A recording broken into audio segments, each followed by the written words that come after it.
I grew up in Bed-Stuy, Brooklyn, and in Bed-Stuy, being Black and our Blackness is rooted in the culture. You can walk around, there's a Marcus Garvey Street, there's a Malcolm X Boulevard, Martin Luther King. That history wasn't just in my neighborhood, it was in my house.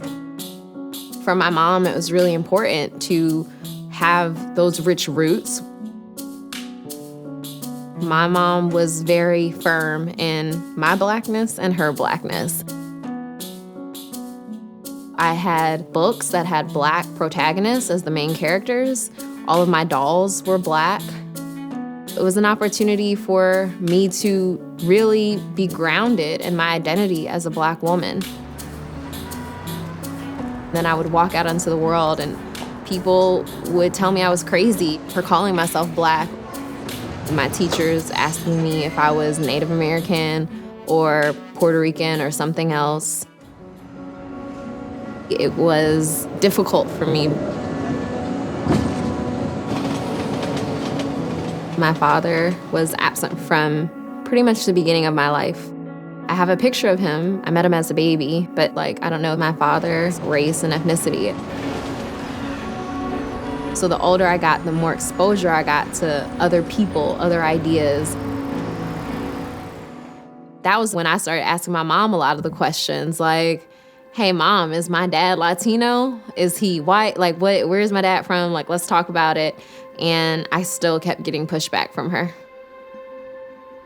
There wasn't room for a lot of complexity there. Now, I didn't put you from your preschool. Ultimately, she became a principal in a predominantly Latino neighborhood. I think that opened her mind. It's a human thing to want to know more about yourself, and you can't get any more knowing about yourself than processing your DNA. So she really wanted to take the test to say, this is some of our roots, this is where we come from. From her perspective, it was, you should do this and really get some closure on this issue for yourself. I decided to take the test. The results came, and I saw the breakdown of what my ancestry looked like, and it was really surprising to me. I thought I would be 80% African, and I'm not.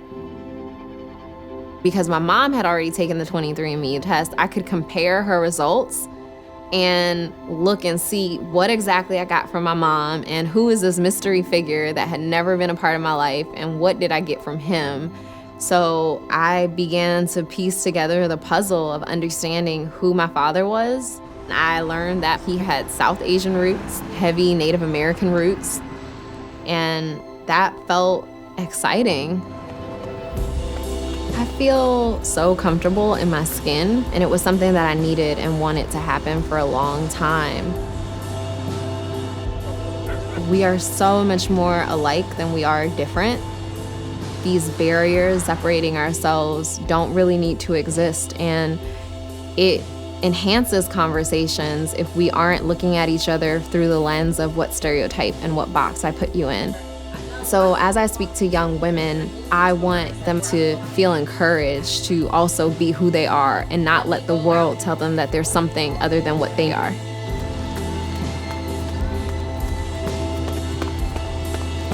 I feel very much at peace with my identity and who I am as a woman. I feel complete.